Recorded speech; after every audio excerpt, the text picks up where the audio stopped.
kabayan ko, ito na po. Di ba nakita ho natin, meron pong inauguration na nangyari doon po sa Tanggob, mga kabayan. Sa Tanggob City, yung pong inauguration po sa longest bridge sa Mindanao, yung Panguil Bay Project, mga kabayan, or bridge. Na kung saan talaga pong nag-aaway ngayon at saka nagbatuhan po ng mga impormasyon, mga kabayan, nagbatuhan po ng mga masakit po ng mga salita kasi nga kinukoy nila itong si PBBM. Sabi nila, gin-credit grab daw ito ni PBBM, parang inangkin daw ni PBBM, mga kabayan, na sa kanya itong project na to. Sabi nila, ligasiya daw to ni Digong. Project daw to ni Digong, mga kabayan. Project daw ni Digong. So dahil po hindi lang matanggap, nagpakalat kagad sila po ng mga sangkatalba po ng mga videos, mga pictures. Like for example, dito po sa DDS Legacy, sabi na, salamat Tatay Digong sa iyong pagmamahal sa bayan. Salamat Tatay Digong daw. Tapos meron pa dito, dito po sa page po na President Rodrigo Duterte, achievements, nice to pay tax pag Duterte ang nakaupo daw, mga kabayan. So nag-assume sila na proyekto na ito ni Digong, mga kabayan. Ngayon, before po natin po ididibang po ito maggunggong nito, mga kabayan, ipapakita ko muna sa inyo. Ito pong vlog po ni Charita Talks yata siya. Jalen Charita Talks, mga kabayan. Kasi very confident siya, inangkin niya na si Digong daw. Si Digong daw yung nag-initiate nito, mga kabayan. For more details, let's watch this. Tanong ko lang sa mga loyalist. Mas maganda sa inyo ako magtatanong. Narinig niyo naman yung sinabi ni Pangulong Bongbong Marcos, di ba? Kaninong project yan? No? November 29, 2018. Mukhang hindi naman si Pangulong Bongbong Marcos nakikita natin dyan, Sana I-share po natin ang video na ito. Kasi may iba dyan, nagmamayabang. Kasi daw, eto, si BBM lang daw ang sakalam. Palakpakan po tayo sa mga walang alam. Anong problema ngayon? Wala kang ibang ginawa kung hindi party-party. Sana Bakit hindi unahin mo na yung pinagyayabang na flood control project bago ipagmayabang yung proyekto ng dating Pangulong Duterte? Yung iba dyan, yung mga hindi alam, proud na proud po. BBM lang sa kalam. Okay, so i-share daw ang kanyang video, mga kabayan. Mga DBS, i-share nyo daw para mapahiya itong gunggong neto, itong tungaw na ito, mga kabayan. Unang-una, wala pong sinabi si PBBM na sa kanya po ang project na yan. Sabi niya, natapos po under sa Marcos administration. And also, lahat po ng mga pro-BBM na mga vlogger, wala po kaming sinabi na proyekto ho yan ni PBBM. Pero meron siyang malaki pong parting nagawa, mga kabayan. Mamaya explain ho natin yan. And also, dito po kay Charita Talks, igunggong to, hindi mo niya alam na kay Pinoy na project na yan, mga kabayan. Talagang mapapahiya siya dito kasi kay Pinoy ho yan. Ang nag-initiate po ng proyekto na yan, mga kabayan, at saka nakaplano ho yan si Pinoy. So, ang ibig sabihin, yan po'y under po sa Aquino administration. Si Pinoy, meron silang nagawa po na feasibility studies dyan, mga kabayan. And also, si Pinoy rin po ang nag-initiate para po tayo makapag-loan po doon sa Korea. Charita Talks, alam nyo ba yan? Siya po ang nag-initiate doon po sa Korea para po tayo makapag-loan po ng 4.8 billion para po sa proyekto na yan, mga kabayan. Before po natapos ang termino po ni Pinoy, ready na po yan lahat, mga kabayan. Charita, makinig, ready na po yan lahat before pa po naupo itong si Digong. Okay, so kailan ba nag-groundbreaking ito pong si Digong, mga kabayan? Well, papakita natin. Kailan ba nag-groundbreaking itong si Digong? Sabi ito sa balita, the groundbreaking ceremony for the bridge was held on November 27, 2018. Construction officially began on 28 of February 2020. Doon muna po sa una na month, mga kabayan. November 27, 2018 ang groundbreaking ceremony. Isipin niyo lang po, ready na ho lahat. Meron na pong budget, mga kabayan, 2016. That is April 2016. Meron na po. Pero bakit after 2 years pa po yan nagkaroon po ng groundbreaking, mga kabayan? Isip-isip. Bakit after 2 years pa po yan nagkaroon po ng groundbreaking? Bakit? Una, promise ho yan ni Pinoy sa taga-Tanggob. Ipinakita na po ang project, ang plano po, mga kabayan. Doon po sa taga-Tanggob, sa Misamis, na kung saan promise niya, ipopost ito, ang project na ito, magkaroon ko dito po ng longest bridge dyan po sa Mindanao, mga kabayan. Ngayon, Bakit sa tingin ko lang makabayan na kung bakit natagalan po itong si Digong na magkaroon dito ng groundbreaking, malamang sa malamang hinanapan na po siya ng taga Mindanao. Diba? Gets ba natin? Malamang sa malamang hinanapan na po ito si Digong po ng Mindanao kung nasaan na ba yung project na sinabi po ni Pinoy. Alam mo nila na ready na po yun lahat. So no choice itong si Digong makabayan. According po yan sa aking analysis. Charita Talks, makinig ka para at least meron ka na pong kunting kaalaman. Ngayon makabayan ko, so nag-start po ang kanilang construction that is officially began February 28, 2020. So ngayon, 2020 po makabayan. So sisilipin ho natin. Ito po yung last picture before pa po si Digong natapos po ang kanyang termino makabayan. After 4 years, so 2018, 2019, 2021, 2022, that is April makabayan. So ito po yung picture na kita natin dito po sa Panguil Bay Bridge Construction Updates na kung saan yung Facebook account ng makabayan, yan po isa po sa mga official na account doon po sa Tanggob, if I'm not mistaken, na kung saan yan po lagi ang nag-a-update sa ginagawa po na construction sa bridge na makabayan. Ngayon, so bakit niya lang po ang natapos, Sir Ivan? Well, I don't know. Tatanungin po natin po itong si Digong. Kasi nga kung mapapansin natin po sa picture, that is May 31, 2022 makabayan, before po natapos ang termino po ni Digong, bakit yan lang po ang nagawa ni Digong? Puro po mga yung haligi at saka meron pong konti na mga baras-baras makabayan or semento. 'Di ba? Meron na po yan 4.8 billion pesos ang project na yan. So sabi nila, alam ko po, ito pong kalang banat makabayan. Kasi Sir Ivan, pandemya po ang panahon na yan. Yes, pandemya po. Pero hindi naman po totally nag-stop po ang kalang trabaho makabayan. Hindi po. Basa-basahan nyo lang po yung mga comments sa baba. Pati rin po yung mga balita po sa mainstream media, hindi po in-stop totally ang pag-construct po ng bridge na yan. Hindi po. Ngayon, may nabasa po ako. Diyan po sa baba makabayan, meron kasi mga gases, mga mga usap-usapin na kumakalat po doon sa Mindanao kung bakit daw hindi tinapos o hindi po natapos po ni Digong yung bridge niya makabayan. Anong nangyari sa Ivan? Mukha daw nagamit yung budget makabayan. Kung hindi man nagamit, well, tatanungin natin po kung bakit yan lang po ang hindi natapos. Naubos daw yung 4.8 billion pesos at saka nakita nila bakit yan lang po makabayan. Diba? Duterte legacy. Baka meron pong pumasok na corruption dito makabayan. Yan po kasi ang malaking tanong, bakit yan lang po ang natapos po ni Digong? Okay, ngayon na mga DBS, bakit sinabi ko na may malaki pong ambag na nagawa dito si PBBM?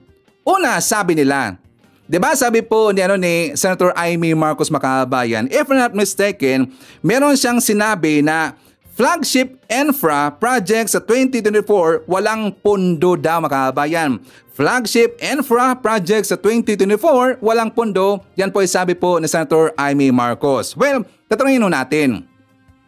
Senator Amy Marcos, sa dinami-dami pong pera sa panahon po ni Digong at saka marami pong pera itong si Digong, bakit sa panahon po ni PBBM nagtatapos po itong bridge na to?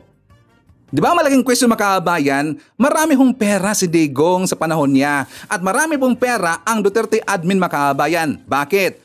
Kahit nandun po kahit dumaan po yung pandemya, meron kasi silang ginawa. 'Di ba? Sabi nila na pinapapasok nila yung Pogo kasi daw kailangan po ng pera makabayan kasi marami pong pera diyan po sa Pogo. Ginagamit nila yung pandemya, hindi daw natapos yan kasi daw dumaan po yung pandemya, maraming utang daw makabayan dahil daw sa pandemya. Ibig sabihin ba na gamit nila yung term po na pandemya makabayan? At saka hindi natin alam, marami pong nangyayaring kalokohan sa likod na yan. Ginagamit lang po ang term po na pandemya makabayan. The second po sa question natin, bakit nasabi po ni Senator Amy Marcos na wala dang pondo ang Marcos administration? Pero bakit natapos po ni PBBM makabayan? 'Di ba? Meron pa pong kulang. 'di ba? Ang project na yan, naubos po yung pera, 4.8 billion pesos. So natapos diyan mga haligi pa lang at saka meron pong konti na mga semento makabayan. Hindi po lahat natapos yan. Ang taas kaya ng bridge niya makabayan, if I'm not mistaken, 3.7 km yata yan. 3.7 km, so ang layo talaga niyan. Kailangan po ng malaking pera dyan makabayan. Bakit si PBBM po ang nakatapos niyan? Saan kinuha ni PBBM ang kanyang pera mga kabayan? Kasi sabi nga ni Senator Amy Marcos wala daw budget para po sa mga flagship infra projects po kay PBBM. Wala daw mga kabayan. So sa tingin ko dito, magaling talaga pong gumawa po ng solusyon mga kabayan. Magaling talaga gumawa po dito ng way si PBBM, nakahanap sa dito po ng solusyon. Sa tingin ko lang dito na pumasok yung mga nakuha po na mga investment sa mga lamyerda daw mga kabayan. Lamyerda daw, sabi ho ni Roque at saka ng mga kabilang kampo, yung lamyerda daw ni PBBM doon po sa ibang lugar. Yung mga investment mga kabayan. Sa tingin ko dito na pumasok at dito po ginamit ni PBBM some of the money na na-invest natin po sa ibang lugar para po matapos ang proyekto ng mga kabayan. Kaya sinabi ko, malaking ambag si PBBM dyan. Pero hindi namin sinabi at hindi po sinabi ni PBBM na project na yan. Kasi yan po ay ligasiya po ni Pinoy. Diba si Pinoy Dilawan? Pero dapat i-credit ho natin si Pinoy mga kabayan kasi siya po ang nakaisip niyan. Siya po ang nag-initiate niyan, siya po ang gumawa po ng way para po tayo po ay makapag-loan sa Korea mga kabayan. Gets na, Charita Talks? Ganon dapat ka mag-research. Hindi yung narinig mo lang doon sa mga ibang vlogger, narinig mo lang doon kay Jay Sunsa, narinig mo lang doon po kay Trixie, doon po kay si Joy na walang ligo, na bayaran po ng China, at saka Sas Rungando Sasot, pati rin po doon kay Vincent Tabigi. Doon ka lang sumunod, dapat meron ka pong sariling pagre-research. Ganon dapat po Charita Talks, okay? I-forward niyo po ito, mga DBS kay Charita para magasing yung gonggong na yon at para malaman niya na hindi po ito proyekto ni Digong. Gets na? Diba? Ganun po mag-research. Hindi po yung puro lang bunganga-bunganga. Tingnan nyo po yung history, saan to nag-start at sino po yung gumawa nito or nag-initiate po ng proyekto na yan. Again, i-give ho natin po ang credit doon po kay Pinoy Makabayan. Diba? Maganda naman talaga yung proyekto na yan. Pero ang tanong naman kasi dito, bakit kay Pinoy pa natapos po ang proyekto na yan? Bakit hindi po natapos kay Digong? Nasaan yung budget? Kung sinasabi nila, kasi nga ang Pogo Makabayan. Diba? Marami pong pera yung Pogo. At saka sabi ng ni Digong noon, ipinapapasok nila yung Pogo kasi kailangan po ng pera ang Pilipinas kasi nga dahil po ito dulot po sa pandemya mga kabayan. Ginagamit ng pandemya, malamang ang pera nasa bulsa na. Nagtatanong lang po Duterte admin.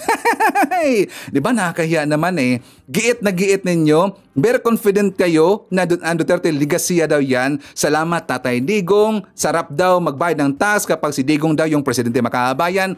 Gonggong, matino po si PBBM. Alam niya kanyang ginagawa at saka mas gaganda pa. At unti-unti na pong umuunlad ang Pilipinas dahil po yan kay PBBM. Itanim yan sa utak ninyo. Ngayon mga kabayan, ipakita ko rin po sa inyo. Alam nyo, sinungaling po si Senator Amy Marcos. Pasensya no po sa mga loyalista na may plano pa rin pong iboboto itong si Senator Amy Marcos. Kasi nga diba sabi niya, ibabalik ko lang po, sabi niya, flagship infra project sa 2024 walang pondo. Pero ipakita ko sa inyo. Ito yung balita the other day mga kabayan. Sabi niya, sabi dito sa balita, the Marcos administration increased its infrastructure spending by 13% to 125 billion pesos in July, largely to fund road and defense projects according to the DBM mga kabayan. Diba? Saan galing ang budget na yan? Isip, diba? So, I would just leave it there. Ang DBS na po ang bahala po sa sagot niya mga kabayan. Saan galing ang budget po na ginamit po ni BBM para po magawa niya ang kanyang proyekto? Kasi according po kay Senator Amy Marcos, wala dang flagship project infra or budget para po dito sa 2024 mga kabayan. Ang ibig sabihin niyan, malamang sa malamang, yung budget po ginamit dyan, yung pong nakuha po ng mga investment ni BBM. Galing po sa kanyang state visit mga kabayan or working visit sa ibang lugar. Make sense ba, TBS? Sakto ba analysis ni Sir Ivan mga kabayan? Please comment sa baba, sa babasahin niyan mamaya ni Sir Ivan.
We are here for the inauguration of the Panguil Bay Bridge project, a day that we have long looked forward to.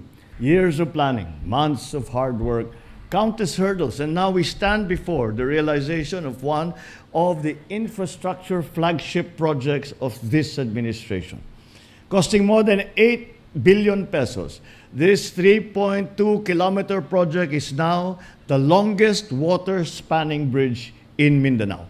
The bridge connects two provinces. More importantly, we all know that the increased economic activity is going to be a very important development building block for both the provinces and for the entire island of Mindanao. But more than just a physical bridge, we are connecting the dreams and aspirations of the people of Lanao del Norte and of Misamis Occidental. For far too long, our brothers and sisters here have had to deal with over 2-hour commutes across the bay. Ang layo nang iikutin bago makarating dito sa Tanggob, dito sa kabila. It has always taken a very long time. Now, those 2 hours can be spent on work or on simply living their lives. With this bridge, what once took 2 hours will now take 7 minutes and will benefit 10,000 travelers a day. This achievement reflects our collective strength and manifests our continuing determination. And to that end, I want to acknowledge our partners in the Korean government and the Korean Exim Bank. Thank you very much. Your unwavering support has been instrumental in turning this dream into reality. To the DPWH, Secretary Manny Bonuan, and all the people who committed to the completion of the Panguil Bay Bridge project, your efforts are self-explanatory whenever we will cross this bridge or even see a picture of this bridge. You have shown once again that perseverance pays off. Let us make this success a launchpad for further development to ensure that this project opens new doors to progress and prosperity. It is just the beginning. We are building a bagong Pilipinas, one where every Filipino, no matter how far, no matter how remote, is somehow connected. Dati, umiikot pa kayo doon sa malayo, mga 2 hours. Dito, 7 minutes na lang, halos 7 minutes, or siguro mahigit kunti. Marami nang naghihintay nito na bubuksan. Baka bukas o sa susunod, makadaan na kami dito. Nagpapasalamat ako na nagiging part ako ngayon dito sa inauguration at saka nakikita ko yung presidente natin na si President Bongbong Marcos. Masaya ako. Sana itong bridge na ito magiging tulay talaga sa mga tao, sa mga dito sa amin, town namin, at saka sa ibang probinsya na tumatawid dito sa Tanggob at Tubod. Ganun, Tubod, Tanggob. Kasi po yung tulay po, malaki ang sa amin dahil isa akong negosyante na nagbabiyahe kami Cagayan. Tapos makakadaan na kami, hindi namin lubos maisip. Yung nagbabiyahe po kami, minsan di kami makadire-diretso, natatagalan kami sa boards, minsan umiikot kami. Tapos ngayon po, parang napil namin na napakasarap na hindi na kami yung tawag dito, yung dire-diretso na. Hindi na kami matatakot na gabihin, hindi na kami matatakot na dahil anytime na kami makakadaan po. Kung masasabi ko lang po kay Pangulong Bongbong Marcos, nagpapasalamat jud mi ng malaking pasalamat na natupad na rin ang mga pinapangarap ng marami.